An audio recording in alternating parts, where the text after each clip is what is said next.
এই, বিষয়টা হচ্ছে গিয়া মানে ধার্মিক লিডার্সরা আর কি একটা স্ট্রং একটা মানে দাবি করে আর কি যে আহ, মানে এত কিছুর আসলে দরকারটা কি? হ্যাঁ, মানে ধরেন আমরা যে এত কিছু করতেছি, এরপরে যদি কোনো বিচার না হয়, হ্যাঁ, তো এটার পয়েন্টটা কি সিফাত, আমাদের বাঁচার? সিফাত, এক সেকেন্ড। এই জিনিস নিয়ে তো ভাই মানে 3 লক্ষ আলোচনা হয়ে গেছে। আপনি কি আমাদের লাইভ আজকে প্রথম শুনলেন? না না না, আমি শুনছি এর আগে। এই আলোচনা কি আপনি আগে শোনেন নাই? কারণ এই আলোচনা 2-3 দিন পরে পরে হয়েছে, 2-3 দিন পরে পরে হয়েছে। গত 1 মাসে মনে করেন 7-8 বার হয়েছে। আহ, একই জিনিস নিয়ে যদি প্রতিটা দিন আমাদের কথা বলতে হয় ভাই, আচ্ছা তাহলে ভাই, তো এটা তাহলে একটা আমি এটা মস্ত বড় দেখে বিপদ, নিব তাই না, না? সমস্যা নেই। আমার আরেকটা বিষয় জানার ছিল। একটু একটু আগে শুনে নেন যে এই জিনিসটা নিয়ে আমরা এত আলোচনা করছি। কমপক্ষে 50টা ভিডিও আছে ইউটিউবে, কমপক্ষে 500 বার আমরা এই দিকগুলা নিয়ে বিস্তারিত আলোচনা করছি। এখন একই আলোচনা প্রতিদিন করলে তো আমরাও বিরক্ত হয়ে যাই একটা সময়, তাই না? এখন জি জি। একটু যদি কষ্ট করে ইউটিউবে আগে একটু সার্চ করে আসেন, যে এই বিষয়ে আগের আলোচনাগুলো একটু শুনে আসেন, তাহলে আমরা আরো আগ বাড়াইতে পারি। নাহলে তো একই চক্রে আমাদের ঘুরপাক খাইতে হবে সারা জীবন, একই উত্তর দিয়ে যেতে হবে, একই উত্তর দিয়ে যেতে হবে। ঠিক আছে ভাই? জি ভাই, আচ্ছা। আচ্ছা, সংশয়.com-এ কি লেখা পাবো একটা কোনো? একটা লাইনে বলে দিব আসিফ ভাই। হ্যাঁ হ্যাঁ, অবশ্যই ফারাজ ভাই বলেন। আম, সেটা হচ্ছে আপনাকে যে হুজুর আলেম বা যে কেউ থিয়েস্টরা যখনই আপনাকে বিচারের কথা বলবে, রিপ্লেস দ্য ওয়ার্ড ফ্রম বিচার টু বিচারের ফ্যান্টাসি। জাস্ট এই ওয়ার্ডটা চেঞ্জ করে দিয়ে আপনি তার কথাটা শুনবেন, শোনার পর এইটা ফিগার আউট করার চেষ্টা করবেন যে এটা কি কোনো সেন্স মেক করে কিনা। সিফাত ভাই, আপনি কি আমার কথা বুঝতে পেরেছেন? জি জি জি, থ্যাংক ইউ। তারা যখন যখন বিচার বলবে, আপনি তখন তখন বিচার শব্দটাকে নিজের মাথায় চেঞ্জ করবেন বিচারের ফ্যান্টাসি দিয়ে। কেননা রিয়ালিটিতে এটা কোনো বিচার না, বিচারের একটা ফ্যান্টাসি। বিচারের ফ্যান্টাসিতে বিচারের ফ্যান্টাসি দিয়ে শব্দটা রিপ্লেস করে তার কথাটা আরেকবার শুনে দেখবেন যে ওইটা কি কোনো সেন্স মেক করে কি না। বুঝতে পারছেন সিফাত ভাই? জি ভাই। আচ্ছা ঠিক ফারাজ আছে, ভাই। নেক্সট কোশ্চেন কি? হ্যাঁ জি হ্যাঁ, ভাই ফারাজ ভাই, বলুন। কালকে কালকে ওই যে যুক্ত হয়েছিলাম, আপনি আপনি বলছিলেন যে আবার যুক্ত করবেন, ওই যে ওই বিষয়টা আর কি, যে ভবিষ্যৎ পুরাণে যে মোহাম্মদকে নিয়ে ভবিষ্যৎবাণীটা।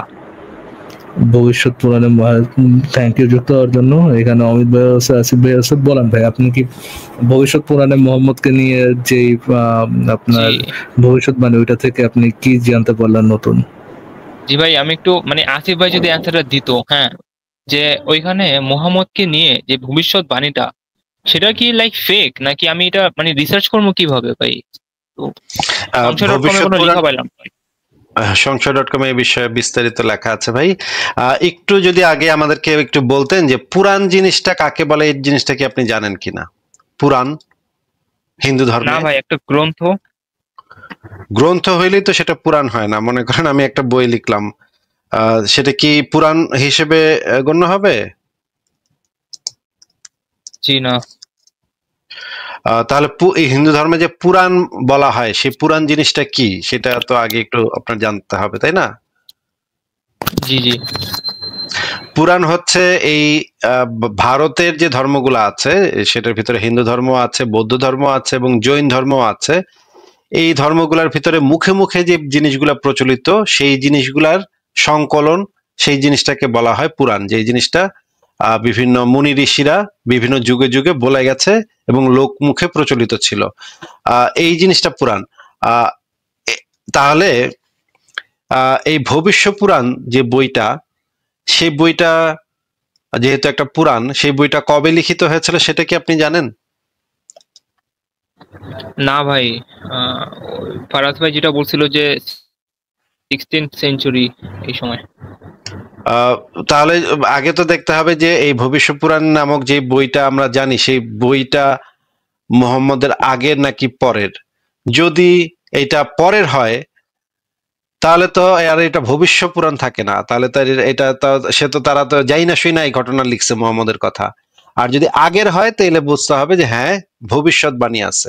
আগে তো জানতে হবে এটা কি মুহাম্মদের আগের নাকি পরের। এটা তো হচ্ছে সবচেয়ে ইম্পর্টেন্ট, তাই না? জি কিন্তু মজার ব্যাপার হচ্ছে এই বইটা হচ্ছে একটা দীর্ঘ সময় ধরে এই বইটার লেখার সময়কাল কোনো নির্দিষ্ট সময় না, এটা হচ্ছে 1000 বা 1200 বছর ধরে ক্রমাগত পরিবর্তিত, পরিমার্জিত এবং মানে নতুন নতুন জিনিস অ্যাড হওয়া একটা বই। এই ভবিষ্য পুরাণ সম্পর্কে যদি আপনি আপনাকে এই রেফারেন্স গুলা বের করে দেখাবো আমি, যে ভবিষ্য পুরাণ সম্পর্কে ইউরোপের একজন অত্যন্ত গুরুত্বপূর্ণ গবেষক উনি যে জিনিসটা বলেছেন যে এটার কোনো নির্দিষ্ট সময় নাই, এটা খ্রিস্টপূর্ব 5ম শতক থেকে শুরু করে মানে আকবরের আমল পর্যন্ত, এই দীর্ঘ সময় ধরে 19বিংশ শতাব্দীর শেষ পর্যন্ত, কারণ এই গ্রন্থের ভিতরে কুইন ভিক্টোরিয়ার কথাও বলা আছে। এই দীর্ঘ সময় ধরে এই জিনিসটা লিখিত হয়েছে। এখন কুইন ভিক্টোরিয়ার কথা যদি সেখানে বলা থাকে, তাহলে যদি ওই বইতে যদি আপনার মানে মুমিনদের পয়েন্টে এইটা হয় যে এই বইতে এই জিনিসটা লেখা আছে, যাদের কথা লেখা আছে তারা যদি নবী হয় ইসলামের দৃষ্টিতে, তাহলে তো কুইন ভিক্টোরিয়াও একজন নবী হবে, কারণ এই বইতে কুইন ভিক্টোরিয়ার সম্পর্কে বলা আছে। আপনি কি জানেন যে এই বইতে কুইন ভিক্টোরিয়ার কথা বলা আছে? না ভাই। তাহলে তো কুইন ভিক্টোরিয়াও এই একই যুক্তিতে নবী হয়। আর আরো ব্যাপার হচ্ছে যে যদি এই ভবিষ্যৎবাণীগুলা সত্য হয়ে থাকে, তাহলে তো এটা প্রমাণ করে যে হিন্দু ধর্ম সত্য, যেহেতু তাদের ধর্মগ্রন্থে এত এত সুন্দর সুন্দর ভবিষ্যতের কাহিনী বা ভবিষ্যতে কি কি ঘটবে না না ঘটবে সব বিস্তারিত বলা আছে, তাহলে তো এটা হিন্দু ধর্মের সত্যতার প্রমাণ হয়, এটা তো ইসলাম ধর্মের সত্যতার প্রমাণ হয় না, তাই না? জি ভাই। আচ্ছা, 3 নম্বর ব্যাপার হচ্ছে এই বইতে, হ্যাঁ এই বইতে মুহাম্মদের কথা বলা আছে, এবং এই বইটা আমি আপনাকে যেটা বললাম যে বইটা একটা দীর্ঘ সময় ধরে লিখিত হয়েছে, খ্রিস্টপূর্ব 5 শতক থেকে শুরু করে এই মানে মডার্ন টাইম পর্যন্ত এটা বারবার পরিমার্জিত হয়েছে, এই বইটা বারবার পুনর্লিখিত হয়েছে, বারবার জিনিসপত্র অ্যাড হয়েছে। তার মানে মুহাম্মদের কথা লেখা থাকা কোনো অস্বাভাবিক বিষয় না, কারণ এটা। এবং আরো মজার ব্যাপার হচ্ছে মুহাম্মদ সম্পর্কে যেই কথাগুলা এই বইতে আছে সেই সবগুলা কথা পাস্ট টেন্সে বলা হয়েছে। সিফাত ভাই, আমরা বইটা বের করে দেখবো একটু পরেই। খুবই মজার ব্যাপার না এটা, যে মুহাম্মদ সম্পর্কে বক্তব্যগুলা পাস্ট টেন্সে বলা? ভাই পাস্টে বলা আমার খেয়াল নেই ভাই। আমরা বের করব, আমার কাছে বই খোলা আছে, আমি এখনই বের করব। তো আপনাকে আগে বলে নিলাম যে এই বইতে যে জিনিসটা আছে সেটা হচ্ছে পাস্ট টেন্সে বলা। আমরা তাহলে সেই বইটা একটু বের করি, ভবিষ্য পুরাণ বাংলা অনুবাদটা আমরা বের করি, সেখানে আমরা একটু দেখব যে এখানে কি বলা আছে। আমরা একটু দেখি, এটা হচ্ছে মহর্ষি কৃষ্ণ দেবায়ন বেদব্যাস বিরচিতম ভবিষ্য পুরাণ মূল সংস্কৃত এবং বাংলা বঙ্গানুবাদ সমেত, এই বইটা শুদ্ধা পর্যন্ত দেয়া আছে। এবং মানে মজার ব্যাপার হচ্ছে এই বইটা আমাদের এক ভাই সংশয়.com এর জন্য পিডিএফটা করছিল, এখন দেখতে পাচ্ছি এই বইটা অনেক মানুষের কাছে আছে। যাই হোক, মানে কেউ কৃতজ্ঞতা স্বীকার করে না। যাই হোক, এটা হচ্ছে নবভারত পাবলিশার্স থেকে বের হওয়া। এখন আমরা সেই অংশগুলা পড়ি, যে অংশগুলাতে মোহাম্মদের কথা বলা আছে সেইগুলা পড়ি এবং দেখি। আরো মজার ব্যাপার দেখবো যে মোহাম্মদ সম্পর্কে এখানে আসলে খারাপ কথা বলা আছে, খুবই বাজে কথা বলা আছে, সেটা আমরা দেখবো। এই বইটার এই যে 376 নম্বর পৃষ্ঠাতে আমরা গেলাম, সেখানে আমরা দেখতে পাচ্ছি, এখানে একটু পড়েন তো, লাল দাগগুলা একটু পড়েন তো ভাই। ইতিমধ্যে আচার্য সমন্বিত স্নেচ্ছ মোহাম্মদ মহাদেবকে পূজার্চনা দ্বারা তুষ্ট করলেন। আচ্ছা, ম্লেচ্ছ মানে হচ্ছে মুসলমানদেরকে হিন্দুরা ম্লেচ্ছ বলে, তাই না? জি। ম্লেচ্ছ যে একটা এত কঠিন ম্লেচ্ছ যে খারাপ, এটাতে কিন্তু একটু মানে অবমাননা করে বলা হয়, এটা তো আপনি বোঝেন তো নাকি? হ্যাঁ, এটা বুঝা যাইতেছে যে একটু মানে অমিত ভাই, এই যে ম্লেচ্ছ যে বলে, এটা একটু মানে নেগেটিভলি বলা হয় না? হ্যাঁ অবশ্যই, এখানে ওই ম্লেচ্ছ মানে কিন্তু মিডল ইস্ট ওই জায়গাটাকে বোঝানো হয়।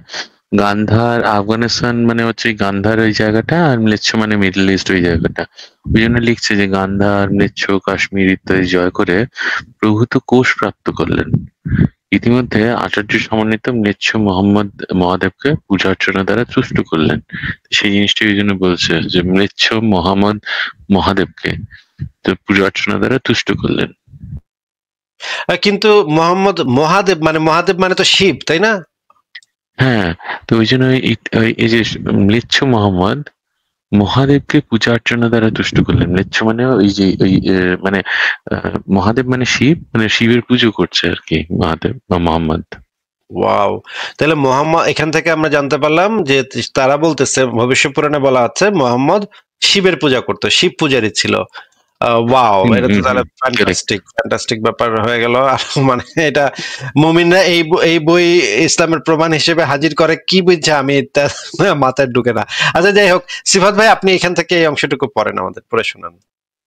লাল অংশটুকু ভাই। সবুজ এবং লাল দুইটাই। ভোজরাজ বললেন, হে গিরি জানাত মহাময়, গিরিজানাথ বলছেন ভোজরাজ বললেন, হে গিরিজানাথ মায়াময় কুরুস্থল নিবাসী। তো কুরুস্থল মানে কুরু, ওই যে কুরু যে ছিল, যারা কুরু মানে পাণ্ডবের যে কুরু, সেই কুরুস্থল তারা যেখানে বাস করত, সেই কুরুস্থল নিবাসী সচ্চিদানন্দ রূপী তোমাকে প্রণাম। আমি আপনার দাস।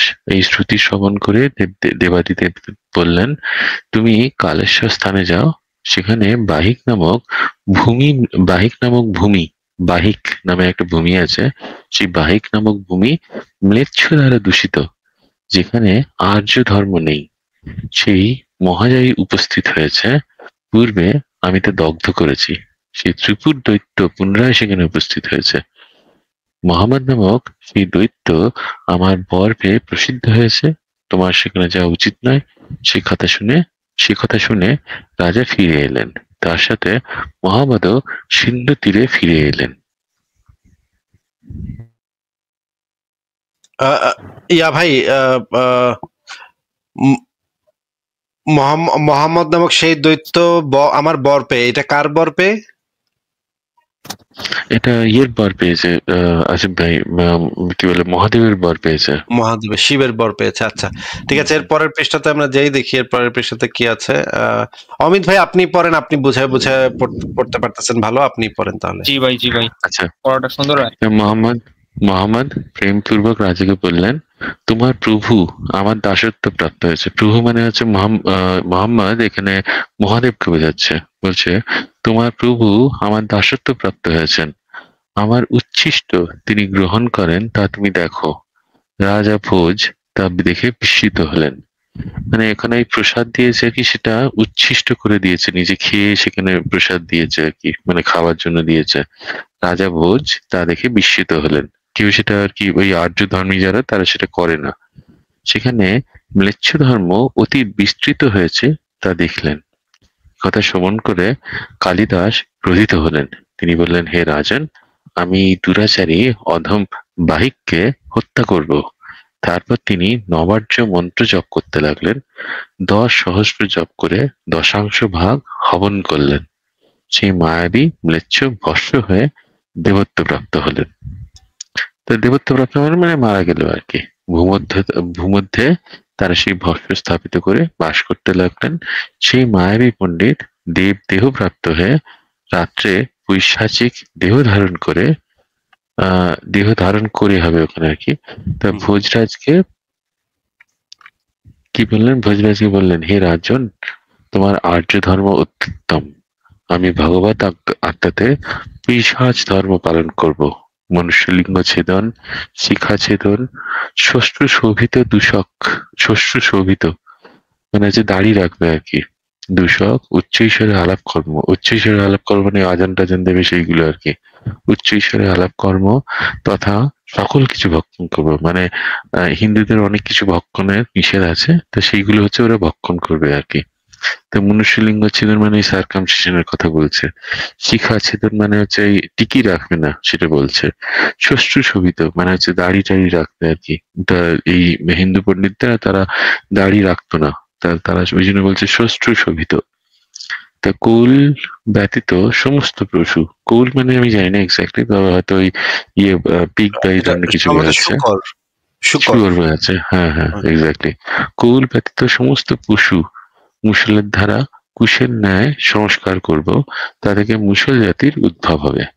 মানে মুসল জাতির আচ্ছা হ্যাঁ এক্স্যাক্টলি। অমিত ভাই, এখানে কি মানে মানে মোহাম্মদের কি কোনো প্রশংসা হচ্ছে নাকি এখানে তো গালিগালাজ হচ্ছে আমি দেখতে পাচ্ছি, মানে মোহাম্মদকে তো আচ্ছা পুরো প্রথমত ধুয়ে লাল করে নিশ্চয়ই দিতেছে। না ভবিষ্যৎবাণী করছে ভাই মোহাম্মদ সম্পর্কে, এটাই ভবিষ্যৎবাণী। সিরাত ভাই ঠিক আছে না ভাই? মোহাম্মদ নামক দৈত্যের ভবিষ্যৎবাণী তো করা হয়েছে, ও ইসলাম ভাই সত্য প্রমাণিত। ভাই একটা না আমি একটা স্পেসিফিক ইয়া আছে না ভাই, আরাজ ভাই Yes, হ্যাঁ বলেন। একটা না অনেকে উনি যে আসবে সত্য ধর্ম প্রচার করবে এরকম একটা লেখা আছে। বুবিদের লাইভে তো শুনছিলাম ভাই, পিডিএফ এর মধ্যে তো পাইছে না, PDF তো এটা পাওয়া যাচ্ছে না ভাই, সত্য ধর্ম নিয়ে আসবে এটা তো পাওয়া যাচ্ছে না ভাই। হ্যাঁ বলেন চ্যাট জিপিটি করবেন নাকি? আপনি একটু করে আমাদেরকে বলেন কোন পৃষ্ঠাতে আছে, আমরা বের করবো, অসুবিধা নেই। আমরা একটু পরে যাই, এরপরে ইয়া ভাই অমিত ভাই আপনি পড়েন এই যে বিন্ধ্য পর্বতের পশ্চাতে। আচ্ছা, বিন্ধ্য পর্বতের পশ্চাতে বর্ণ সংকর উৎপন্ন হলো। এই যে বর্ণ সংকর উৎপন্ন হলো কেন বলছে, কারণ ওইখানে মানে বলতে চাইছে যে ওইখানে আর এই জাতিভেদ ওই সমস্ত কিছু নেই, সব কোনো রেস্ট্রিকশন নেই, সেখানে যে যার সাথে খুশি বিবাহ করে, সেই জন্য এখানে বর্ণ সংকর উৎপন্ন হলো। তো এই বর্ণ সংকরটা খুবই মানে এরা খুব খারাপ চোখে দেখতো এক সময়।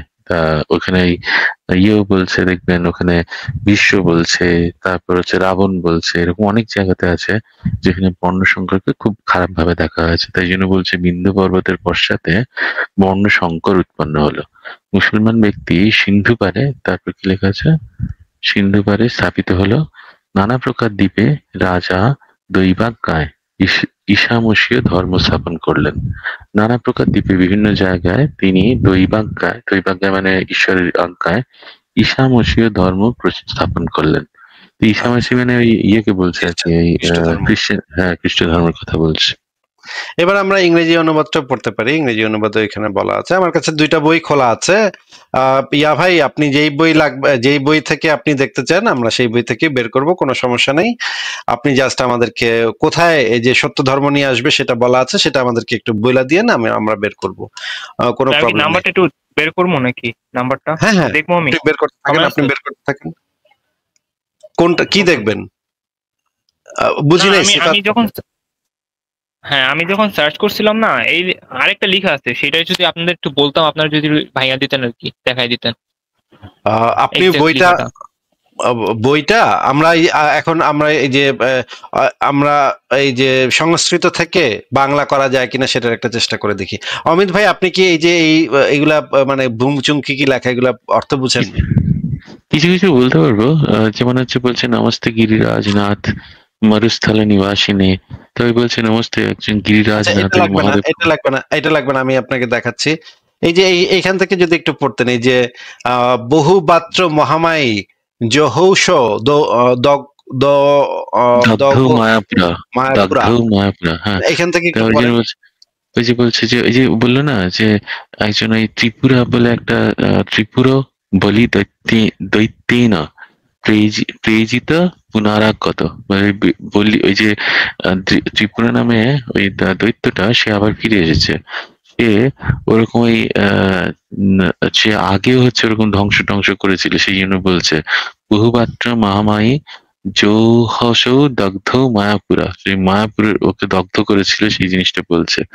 অজনিষ বড় মত্ত মানে ওইরকমই বড় মত্ত প্রাপ্ত বান্ধৈত্য বর্ধনা, তা আমার ওই বর পেয়ে সে আরো অনেক মানে অনেক বড় হয়েছে, সেরকম জিনিসটা বলছে। সে অনেক মানে সে তার হ্যাঁ বর পেয়ে অনেক ইয়ে হয়েছে, ঠিক। তো মোহাম্মদ ইতি খ্যাত, তা মোহাম্মদ নামে খ্যাত পৈশাচ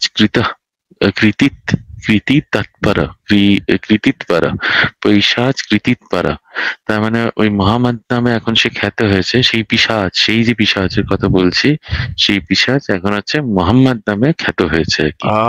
সেই যে সেই পিশাচ মানে তো মনে হয় প্রফেট নাকি?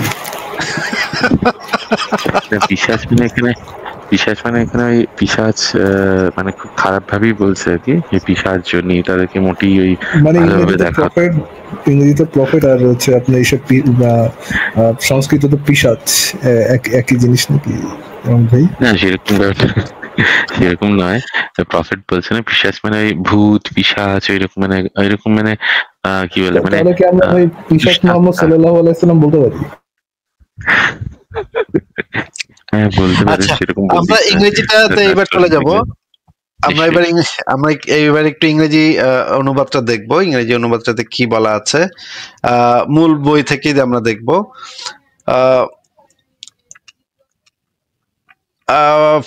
ইয়া ভাই, অমিত ভাই আপনি যদি এখানেও একটু পড়তেন। কোন জায়গাটা পড়বো? আচ্ছা দেখি দাঁড়ান, আমি বলুন আমি কোন জায়গাটা পড়বো। এই যে এখান থেকে পড়েন, হি ডিফিটেড ম্লেচ্ছাস। হ্যাঁ এখান থেকে, হি ডিফিটেড ম্লেচ্ছাস রিসাইডিং ইন গান্ধার। ওই যে বললো না যে গান্ধারের মধ্যে যারা থাকতো সেই ম্লেচ্ছদেরকে হারিয়ে দিয়েছে, মানে পরাজিত করেছে। তো he defeated Mlecchas residing in Gandhara region and নারাওয়াজ অফ কাশ্মীর। নারাওয়াজ মানে আমি কোনটা কাদেরকে বলছি আমি বুঝতে পারিনি, কিন্তু এই নারাওয়াজ মানে ওইরকম ম্লেচ্ছ আর নারাওয়াজ ওরকম কিছু একটা বলছে আর কি, কোনো একটা জাতির কথা বলছে। He defeated Mlecchas residing in Gandhara region and নারাওয়াজ অফ কাশ্মীর। কাশ্মীরে যারা থাকতো তাদেরকে, আর হচ্ছে এই গান্ধারে যারা থাকতো সেই ম্লেচ্ছদেরকে পরাজিত করেছে। হ্যাভিং ডিফিটেড দ্যাম হি টুক হিউজ ট্রেজারি অ্যাজ পানিশমেন্ট। তাদের কাছ থেকে প্রচুর ধনরত্ন হস্তগত করেছে পানিশমেন্ট হিসেবে, শাস্তি হিসেবে। Then he started his journey of conquest and reached near a place where a man named Muhammad dwelling in that place. তারপর সেখান থেকে সেই ওই সমস্ত প্রচুর ধন সম্পত্তি হস্তগত করে তারপরে সে আবার দিগ্বিজয়ে বেরিয়েছে। সেখান থেকে রিচ নিয়ার প্লেস, এমন একটা জায়গার কাছাকাছি এসছে যেখানে মোহাম্মদ নামের একজন ব্যক্তি সেখানে থাকতো এবং সেখানে মানে ওইখানে শাসন করতো। who is residing there as a teacher, সে সেখানে একজন শিক্ষক হিসেবে বা প্রফেট বা ওরকমই হিসেবে সেখানে থাকতো। টিচিং হিজ স্টুডেন্টস, তার শিক্ষার্থীদেরকে সে শিক্ষা দিত।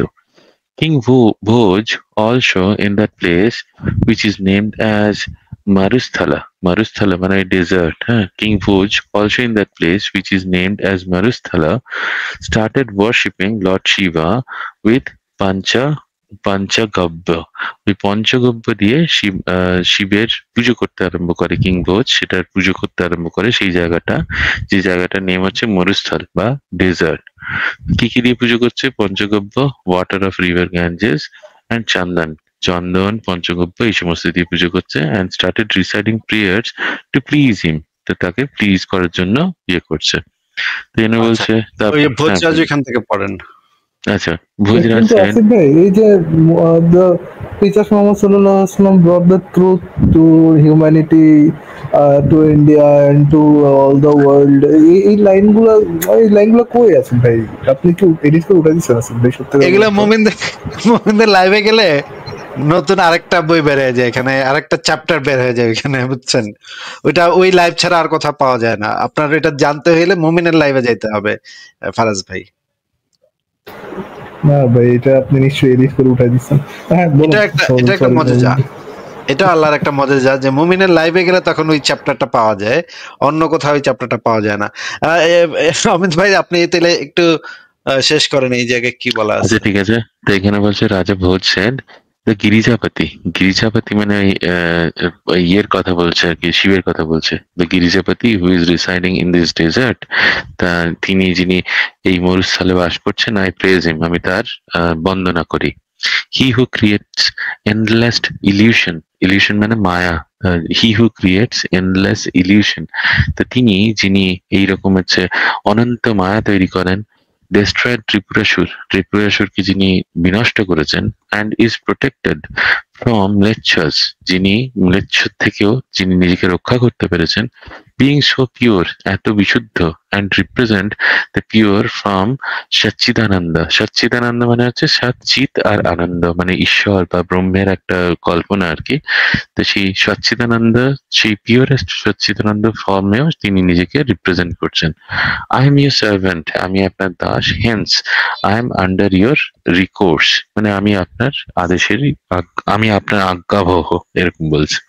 আচ্ছা ঠিক আছে, তাহলে এখানে আমরা দেখি এখানে এরপরে কি বলা আছে। Shujit said, by hearing the reciting prayer, Shivaji said, Bhojraj, please go to Vahika, named land of Mahakaleshwar. তা তখন by hearing the reciting prayer, এটা শুনে শিবজি বলছেন, ভোজরাজ প্লিজ গো টু বাহিকা, বাহিকা নামের সেই আপনি সেই মহাকালেশ্বরে বাহিকা নামের সেই ভূমিতে ভূমির দিকে যাত্রা করো। This place is being corrupted with sins by mlecchos. ম্লেচ্ছদের দ্বারা যে সমস্ত পাপ, সেই পাপ দ্বারা এই যে ভূমি, সেই ভূমি অপবিত্র হয়েছে। The very end of land Bahika, সেই লাইন বাহিকার একদম শেষে। হ্যাঁ আসিফ ভাই, এই যে ওইখান থেকে দ্য গ্রেট ইলিউশনিস্ট, আচ্ছা, the great illusionist Tripurasur got rebirth. এই ইলিউশনিস্ট, ওই যে বললো মায়া, সেই গ্রেট ইলিউশনিস্ট, সেই যে মানে ইলিউশন মানে জাদুকর, মানে মরিচ, জাদুকর, হ্যাঁ এক্স্যাক্টলি, কারেক্ট, ঠিক বলেছেন, জাদুকর বা সেরকম বিভ্রম সৃষ্টিকারী, দৃষ্টিভ্রম সৃষ্টিকারী।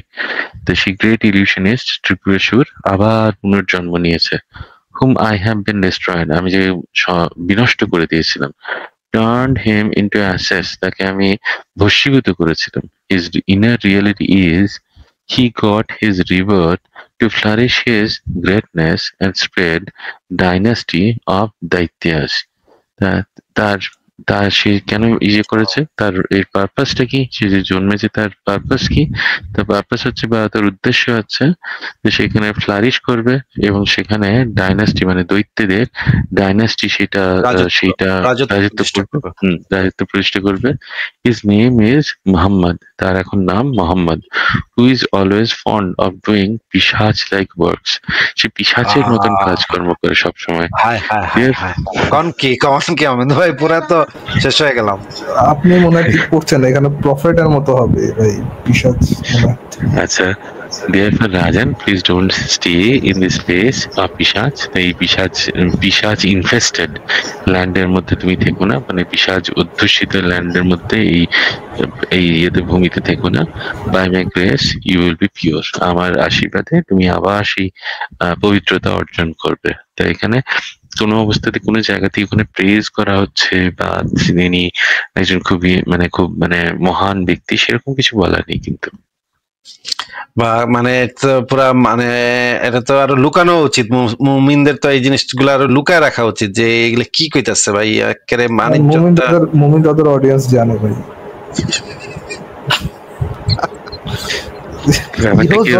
যে এটা খুঁজে বাই করা পড়া হবে না, এটা খুব ভালো মতো জানে, সো এটা আবার লুকাবে কেন? আচ্ছা, একটা গল্প বলি। হ্যাঁ, তাহলে আমি মুম্বাইতে ওখানে ইসলামিক রিসার্চ ফাউন্ডেশন, ওখানে একটা আছে ইসলামিক রিসার্চ ফাউন্ডেশন বলে IRF নামে একটা অর্গানাইজেশন আছে। এটা হচ্ছে ওই জাকির নায়কের তৈরি করা, বুঝলেন তো। তা ওখানে হচ্ছে প্রচুর মানুষ যায় সেখানে অনেক হিন্দু টিন্দুও যেতে পারেন, সবাই যেতে পারেন এবং তাকে প্রশ্ন করতে পারেন। তো ওদের একটা লেকচার হতো আর কি, তা আমি কয়েকবার অ্যাটেন্ড করেছি। তো ওইখানে গিয়ে এই জাকির নায়ক যখন এই ধরনের কথাগুলো বলে, আমি ওনার কাছে এই জিনিসটা প্রথম শুনেছিলাম, এই যে ভবিষ্যৎ পুরাণে যে ভবিষ্যৎবাণী করা আছে সেই সম্পর্কে আমি প্রথম শুনেছিলাম। তো প্রথমত হচ্ছে তারা যে সংস্কৃত ছিলেন সেটা, আচ্ছা, তো এই সংস্কৃতটাকে তারা সেখানে প্রথমত ওরা বিকৃত করে। দ্বিতীয়ত যখন এই এক্সটেম্পো দেয় তখন সেই ওই যে প্রফেসর হোয়াইট মিটের মতন ওরকম হচ্ছে যা খুশি বলে। তা নাতাশ্র প্রতিমা আস্তি বলে, তারপরে হচ্ছে আরো দুটো লাইন যা সামথিং হচ্ছে কিছু একটা অ্যাড করে দিল। হ্যাঁ, সেটা হচ্ছে জাতি চা কাদিপা এরকম করে হচ্ছে কিছু অ্যাড করে দিল। আমি অবাক, যে এইগুলো কোত্থেকে আসে, এই ধরনের লাইনগুলো কোত্থেকে আসে?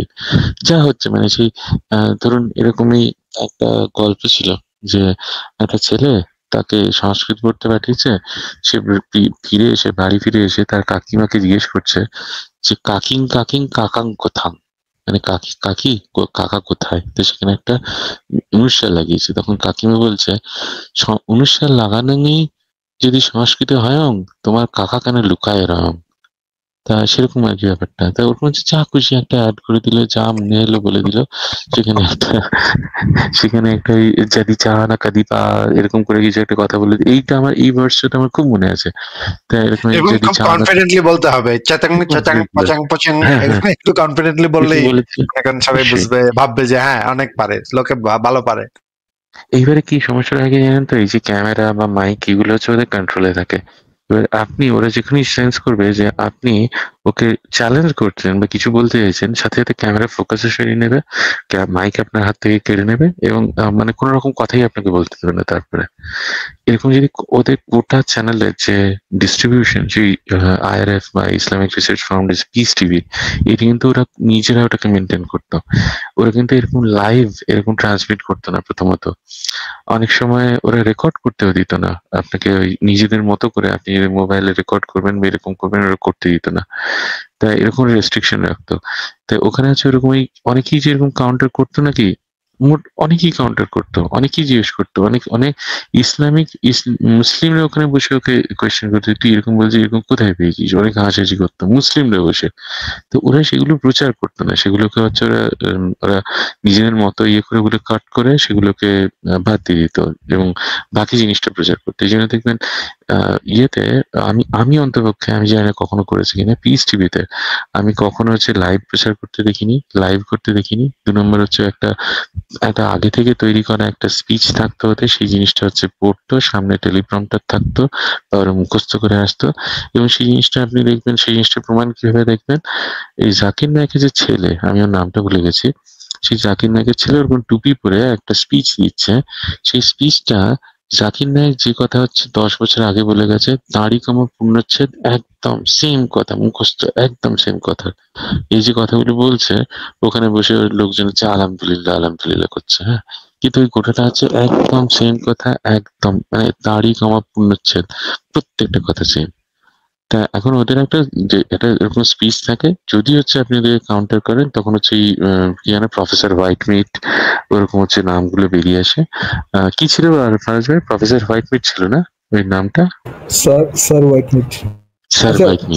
টকিং অ্যাবাউট জাকির নায়ক পোলা, আমি একটা জিনিস দেখাতে চাই একটু ভাই, আহমেদ ভাই যদি একটু কথা শেষ করেন আর কি, তারপর একটা জিনিস দেখাবো। না না, আমার কথা মোটামুটি শেষ। আমি যেটুকু বলতে চাইছি সেটা হচ্ছে যে ওইরকম জায়গা থেকে এই ভবিষ্যৎ পুরাণে এই ধরনের জিনিসগুলো উঠে আসে। ভবিষ্যৎ পুরাণে সত্যি কথা বলতে কি হিন্দুরাও সেরকম খুব একটা মানে না। তার কারণ কি? কারণ এই ভবিষ্যৎ পুরাণের মধ্যে এগুলো যে কখন লেখা হয়েছে সেটা আমরা জানি না। সেখানে অনেক সময় সুতানুটি, কলকাতা, এই সমস্ত অনেক কথা লেখা আছে, এমন ভাবে রিপ্রেজেন্ট যেন সেগুলো ভবিষ্যতের কথা বলছে, কিন্তু সেরকম না। সেরকম হচ্ছে মানে ভবিষ্যৎ পুরাণ মানে হচ্ছে ওই ইয়েতে, ওই পরে ওই যখন হচ্ছে পুরাণ টুরাণ লেখা হলো তারপরে ভবিষ্যৎ কালের জন্য কিছু কিছু পুরাণ সেখানে তৈরি হচ্ছে। এরকম না যে 700 সালে বা ধরুন 200 বিফোর ক্রাইস্ট এরকম সময় লেখা হয়েছে, সেখানে কলকাতার কথা আছে, রানী ভিক্টোরিয়ার কথা আছে, এরকম না। সেগুলো হচ্ছে পরেই সব কিছু অ্যাড হয়েছে। তা হিন্দুরা ওই জিনিসটা মানে না, তা ওইগুলোর কোনো অথেন্টিসিটি নেই। সেগুলো সংস্কৃত দেখলেই বোঝা যায়, খুব লো কোয়ালিটির সংস্কৃত। সেখানে মানে যা খুশি হচ্ছে একটা ইয়ে করা হয়েছে, সেগুলোর কোনো সংস্কৃত ওয়ার্ডও নয়। তা অনেক সময় সেগুলো বোঝা যায় না কি বলতে চাইছে, সেখানে গ্রামাটিক্যাল অনেক মিস্টেক থাকে। তা ভবিষ্যৎ Purana is not a very authentic source at all. হ্যাঁ ভারত ভাই। এবং বাদশাহ আকবরের ইয়াও এখানে বর্ণনাও সেখানে আছে, এবং সবকিছুই পাস্ট টেন্সে দেয়া আছে। এই সমস্ত বর্ণনাই পাস্ট টেন্স দেয়া। ভবিষ্যৎ হ্যাঁ অবশ্যই কেউ বর্ণনা করলে কেউ পাস্ট টেন্সে বলে না, সেটা ফিউচার অবশ্যই। টেন্স বলে। আরেকটা জিনিস আসিফ ভাই, এই সময় এই যে এই ইয়ে আমাদের আকবর, ও হচ্ছে প্রচুর কিছু ট্রাই করেছিল যে যখন ও সর্বধর্ম সমন্বয় এরকম হচ্ছে প্রচুর ট্রাই করেছিল। এবং যে দারা শুকোর নাম শুনেছেন কিনা জানি না, এই দারা শুকো হিন্দু যে বা ইন্ডিয়ান কন্টিনেন্টের যে ইন্ডিয়ান ফিলোসফি, সেই দিয়ে উনি খুব ইনফ্লুয়েন্স ছিলেন। উনি অনেক পড়াশোনা করেছিলেন দারা শুকো। তিনি একজন রীতিমতো বিদ্বান একজন মানুষ ছিলেন। তাকে তো ঔরঙ্গজেব হত্যা করে। তো তিনি অদ্বৈত বেদান্ত, উপনিষদ এই সমস্ত নিয়ে প্রচুর জ্ঞান রাখতেন এবং এই নিয়ে ওনার অনেক আলোচনা আছে। অনেকের সাথে, বহু মানুষের সাথে আলোচনা করেছিলেন। সুফিজম এইটা অনেকটা ইয়ে হয়েছিল।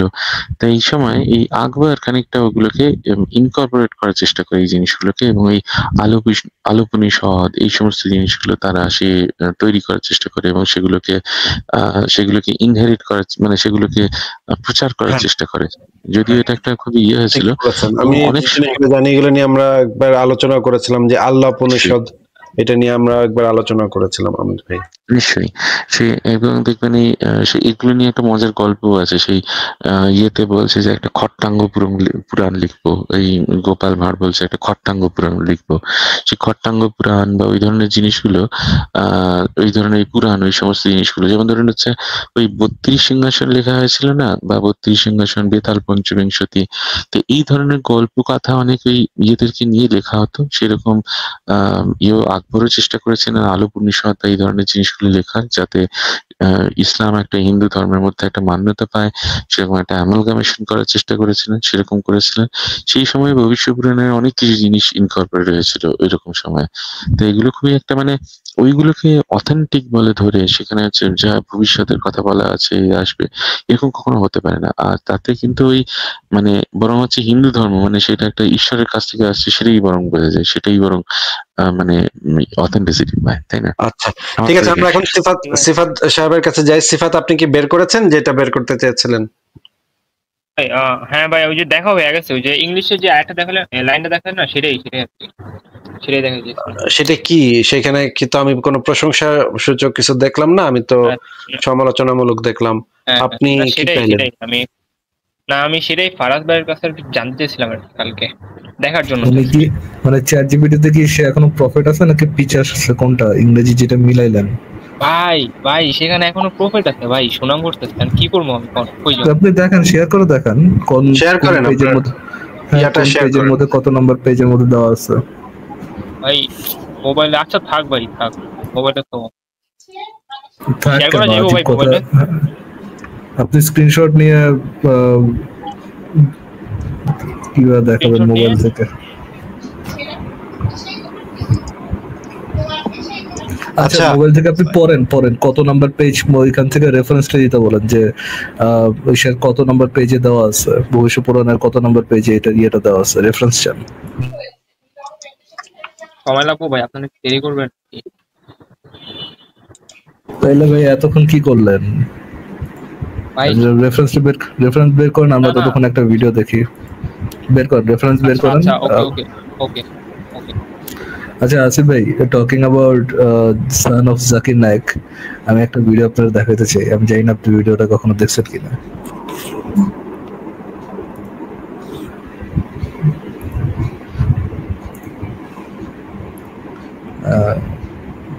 Prepare to be amazed, Asif bhai.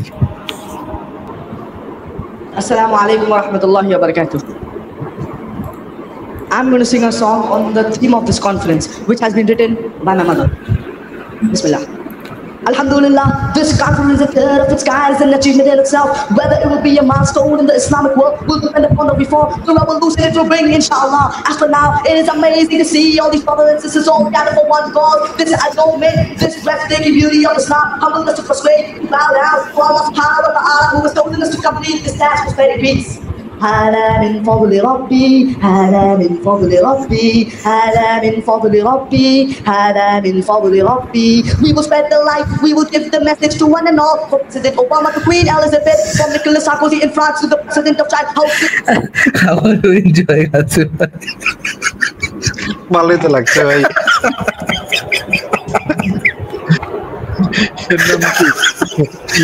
জানি জাকির সিং।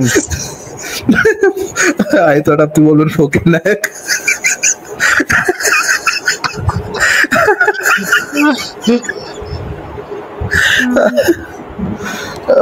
ফ্যাসিনেটিং ভাই। র্যাপটা কিন্তু ভালোই করছে, খুব সুন্দর লেগেছে আমার র্যাপটা। এটা মিউজিকে র্যাপ করা কিন্তু কঠিন কাজ, এটা দিতেই হয়। হ্যাঁ ভাইয়া খুব ভালো র্যাপ করেছেন ভাইয়া। ঠিক আছে, হ্যাঁ সিফাত ভাই, আপনি কি বের করছেন আপনার কি বের করছেন, রেফারেন্স কি বের করছেন?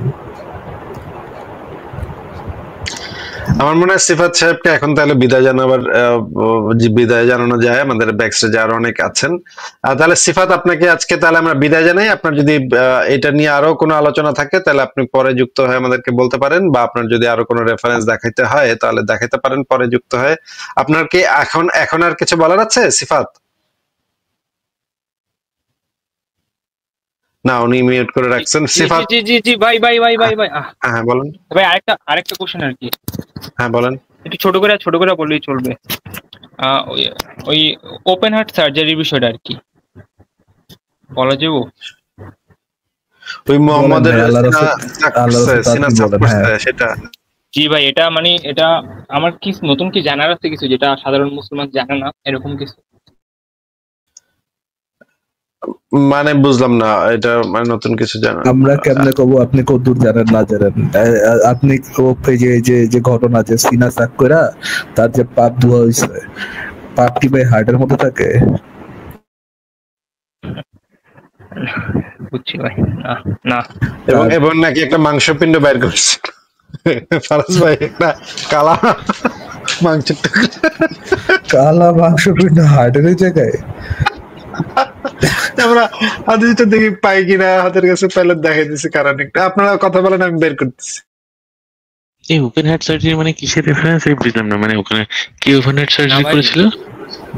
ওই যে মুমিনরা আর কি বলে মোহাম্মদের 2 না 3 বার হচ্ছে আপনার ওপেন হার্ট সার্জারি করা হয়েছিল, মানে মোহাম্মদের বুক কেটে হার্ট বের করা হয়েছিল এবং হার্টের মধ্যে থেকে তার যত পাপ টাপ আছে, কুচিন্তা আছে, এগুলাকে ধুয়ে টুয়ে মানে জমজমের পানি দিয়ে ধুয়ে টুয়ে পরিষ্কার করে আবার ভিতরে লাগায় সিলাই, মানে ভিতরে লাগায় আবার ঠিক করে দেওয়া হয়েছিল আর কি।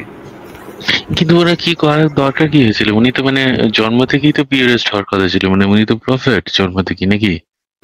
না, মুমিনরা দুইটাই আসলে বিশ্বাস করে যে তারা পাপ করতে পারে না এরকম না, বাট তারা পাপ করে না, কেননা এতই তাদের আল্লাহ ভয় তো থাকে, এই সেই ইয়ারা পাপ করে না। বাট তারপরে যে পাপ, আপনি যদি কোশ্চেন করেন এটা যে তাহলে ভাই যদি পাপই না করে তাহলে দোয়া দরকারটা কি, এইটা উত্তর ভাই আমি দিতে পারবো না ভাই, এটার উত্তর এইটা হচ্ছে ওপেন হার্ট সার্জারি, মানে এইটা হচ্ছে ধুয়ে দেওয়াটা হচ্ছে ওপেন হার্ট সার্জারি, এইটা হচ্ছে ওপেন হার্ট সার্জারি রেফারেন্স। হ্যাঁ, ইয়া যে বুকটা হার্ট বাই করলো, হার্ট দিয়ে তো সব চিন্তা হইতো না, ওইটা ধুয়ে আবার ঠিক। হ্যাঁ, এইটা নিয়ে সেই ইয়েতে একদিন মিনার এইটা নিয়ে বলছে দেখেছো হার্টের কাছে সেখানে হচ্ছে নার্ভ সাপ্লাই আছে, নার্ভ সাপ্লাই তো হাতেও আছে। হ্যাঁ, তা সে মানে ওখানে সত্যি কথা বলতে কি ওখানে কতগুলো ইন্ট্রিনসিক নার্ভ সাপ্লাই থাকে, সেটা মাত্র হার্টে না, ওই যে আমরা গাট ফিলিং বলি না, তা গাটের কাছেও কিন্তু ওরকমই গাট মানে আপনার গাট শুধু গাটস না, এটা ডিকেও থাকে। আচ্ছা হ্যাঁ, সেটা ঠিকই। হ্যাঁ, তা ওখানে এখন আমার কেউ দাঁত ভাঙা জবাব দিতেই পারে, মুমিনরা এসে ভাই আমরা ওইটা দিয়ে চিন্তা করি, ওইটা দিয়েও চিন্তা করি, আমাদের ওইটা আমাদের সেকেন্ড ব্রেইন। হ্যাঁ, সেটা অবশ্যই মেনে নেওয়া যায়। তবে আমি একটা তাদের জন্য বলি GBS, যেটা হচ্ছে গ্লুটিয়াল ব্রেন সিনড্রোম, মানে মাথায় না গ্লুটিয়াল রিজিনে থাকে, মানে পাছায় থাকে আর কি। সেই জন্য আমি বলি যে অনেকক্ষণ বসে আছেন নাকি, তা যদি বসে থাকেন একটুখানি দাঁড়িয়ে ঘোরাফেরা করুন, তাহলে হার্টে মানে মাথায় মস্তিষ্কের ওই অংশটা ভালো মানে রক্ত চলাচল হবে। আচ্ছা, মানে তবে এই জিনিসটা আমি জানতাম না যে এইটাকে ওপেন হার্ট সার্জারির সাথে তুলনা করা হয়। ওকে, শুনে খুবই অভিভূত হলাম আর কি। আচ্ছা ভাই, আমি একটা কথা বলে বিদায় নেই। হ্যাঁ বলেন ভাই। আচ্ছা 2 মিনিট। হ্যাঁ, 1 মিনিট। আমি আর কি আসিফ ভাইকে চিনতাম না, বুঝছেন তো। আসাদ নূরের ইউটিউব চ্যানেলে আমি ওনার সম্বন্ধে আর কি জানছি। সো প্রায় 3 মাস আগের থেকে আর কি ভিডিও দেখছি, হ্যাঁ, ফেসবুক ইউটিউবে। তো প্রায় 12-13 বার যুক্ত হয়েছি, আর যেটা দেখলাম যে আর কি অনেক মেস, হ্যাঁ, ধর্ম অনেক মেস, অনেক ঝামেলা, এই সে আর ভাল লাগে না। তো অনেকবার যুক্ত হয়েছি, সো এই আর কি লাস্ট। হ্যাঁ, এরপর আর যুক্ত হবো না, এটাই আর কি। আচ্ছা, খুব কষ্ট পেলাম ভাই, আপনি আর যুক্ত হবেন না। না ভাই, একটু ব্যস্ততা আছে তো। আচ্ছা ঠিক আছে, ফাইন। আপনার বয়স কত? ইউনিভার্সিটিতে ভর্তি হয়েছেন নাকি স্কুল কলেজে? না, কলেজে। আগে এইচএসসি দেন, ইউনিভার্সিটিতে ভর্তি হন, ফ্রি টাইম পান, তারপরে এগুলো নিয়ে আবার চিন্তা করেন। কিন্তু অনেক কিছু আর কি জানছি, জানছেন, এগুলো নিয়ে বেশি কথা বলা দরকার নেই রাস্তাঘাটে। আগে জানেন, বুঝেন, পরে দরকার হলে কথা বলতে চাইলে ফেক আইডি বানায় তারপরে কথা বলেন সামনাসামনি কারোর সাথে। এগুলো নিয়ে এমন কথা বলা দরকার নেই যে কথা বলে আপনি মাইরা খাইতে পারেন। আমরা মুসলমানরা তো অনেক ভালো, তাই না? শান্তির ধর্মের ফলোয়ার না আমরা? ভাই আসলে বোঝা যায় না, বুঝছেন, কে কেমন বোঝা যায় না। ঠিক আছে, বাট আমরা মুসলমানরা এক্সট্রা শান্তি ধর্মের ফলোয়ার না। আমাদের মধ্যে যে লেভেলের শান্তি ধর্ম নিয়ে, আমাদের ধর্ম ইসলাম ধর্ম আমাদেরকে যে ধরনের শান্তি শিখায়, অন্য কোনো ধর্ম ওই ধরনের ওই লেভেলের শান্তি শিখাইতে পারে? ওই লেভেলের ভালো মানুষ বানাইতে পারে না তো। আচ্ছা ফারাজ ভাই, আমরা একটা হাদিস একটু পড়ে নিই। আচ্ছা ভাই, আমি যাইতাইলে নাকি? এই হাদিসটা একটু দেখেই যান, যেহেতু এতক্ষণ ছিলেন। এই হাদিসটা দেখি আমরা একটু দিনই আমরা একটু নেকি হাসিল করি আর কি হাদিস পড়ে। তো এই হাদিসটা হচ্ছে সহিহ মুসলিম হাদিস একাডেমি 302 নম্বর হাদিস। পড়ি আমরা এখানে কি আছে। আমি এখনো জানি না আসলে এইটাই সেই হাদিসটা কিনা, তারপর আমি পড়ে দেখি। রাসূলুল্লাহ সাল্লাল্লাহু আলাইহি সাল্লামের নিকট জিবরাইল এলেন, তখন তিনি শিশুদের সাথে খেলছিলেন। তিনি তাকে ধরে শোয়ালেন এবং বুক চিরে ফেলে তার হৃৎপিণ্ডটি বের করে আনলেন। তারপর তিনি তার বক্ষ থেকে একটি রক্তপিণ্ড বের করলেন এবং বললেন, এই অংশটি হলো শয়তানের। এরপর হৃৎপিণ্ডটিকে একটি স্বর্ণের পাত্রে রেখে জমজমের পানি দিয়ে ধৌত করলেন এবং অংশগুলো জড়ো করে আবার তা যথাস্থানে পুনঃস্থাপন করলেন। তখন ওই শিশুরা দৌড়ে তার দুধ মায়ের কাছে গেল এবং বলল, মুহাম্মদকে হত্যা করা হয়েছে। এটা শুনে দৌড়ে আসলো এবং বুক চিরে পরে এটা সেলাইয়ের চিহ্নটাও দেখছিল নাকি কে কে। তো এখানে আমি এই জিনিসটা দেখি ভাই, তাকে ধরে শোয়ালেন এবং বুক ফেরে তার হৃৎপিণ্ড বের করে আনলেন। তারপর বক্ষ থেকে একটি রক্তপিণ্ড বের করলেন এবং বললেন, এই অংশটি হলো শয়তানের। মানে ইজ দিস হাদিস ট্রাইং টু সে যে মুহাম্মদের ভিতরে শয়তানের রক্ত ছিল? শয়তান কোন দিক দিয়ে মুহাম্মদের ভিতরে এটা ঢুকাইছে সেটা একটু চিন্তা করেন ফারাজ ভাই। কোন পথে এই মাংসপিণ্ডটাকে শয়তান ঢুকাইছে মুহাম্মদের ভিতরে, এটা কল্পনা করতেই তো আমার মাথা ঘেমে যাচ্ছে। অমিত ভাই, আপনি কি বলেন? এটার একটা সায়েন্টিফিক ব্যাখ্যা দেন আপনি। না, আমার কাছে সত্যি কোনো সায়েন্টিফিক ব্যাখ্যা নেই। মানে সত্যি, মানে হৃৎপিণ্ডটাকে বের করে মাথাটা বের করলে পারতো। এটা তো সেই দিল্লি সিনেমাটার মতন হয়ে, দিল্লি দিল মে সিনেমাটার মতন হয়ে গেল। হৃৎপিণ্ড থেকে বের করলেন, ব্যাকগ্রাউন্ডে তো আওয়াজ হচ্ছে, মানে গান বাজতেছিল, দিল সে রে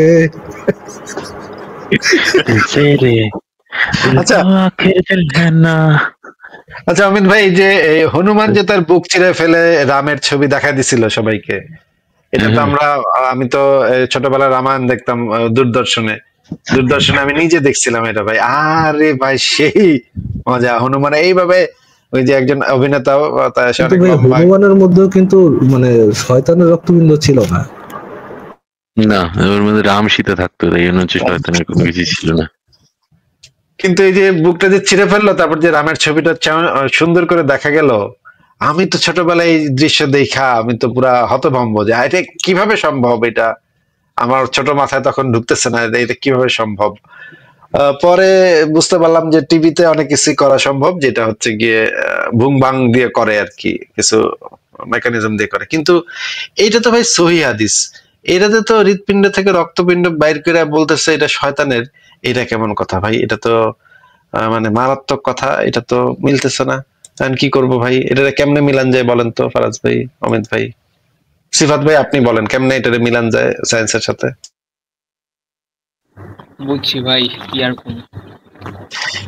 এইখানে আসলে আপনি মানে হাদিসটা বুঝতে এইভাবে মিলাইবেন আর কি। যখনই কোনো নাস্তিক এটা নিয়ে প্রশ্ন তুলবে, তখনই তাকে প্রথমে বলবেন, আপনি আসলে হাদিসটি পড়তে বুঝতে ভুল করেছেন। আপনি আসলে এই হাদিসটা কি প্রেক্ষাপটে নাজিল হয়েছিল সেটা আপনি জানেন না।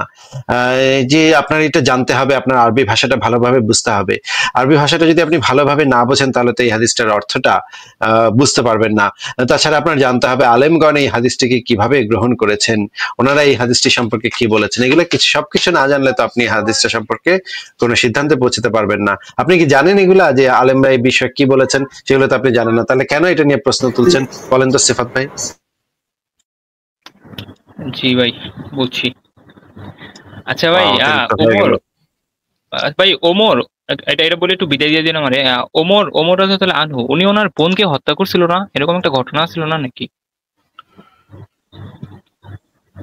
বোনকে হত্যা করছিল নাকি ছেলেকে শাস্তি দিছিল, মদ হ্যাঁ, খাওয়ার কারণে শাস্তি দিছিল। ওনার বোন আর ওর জামাইকে হত্যা করছিল ইসলাম ধর্ম কবুল করছিল বলে। ও না, হত্যা করে নাই, হত্যা করার আগেই এটা তো সিক করতে গেছিল, পরে যে কোরআনের আওয়াজ পাইছে, তারপরে যে সে কোরআন ইসলাম গ্রহণ করছে, ওই ঘটনা না?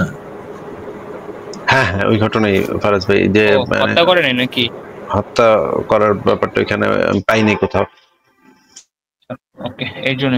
ঠিক আছে, তাহলে বিদায় জানাই সিফাত ভাই, আপনাকে বিদায় জানাই। তো ভালো থাকবেন।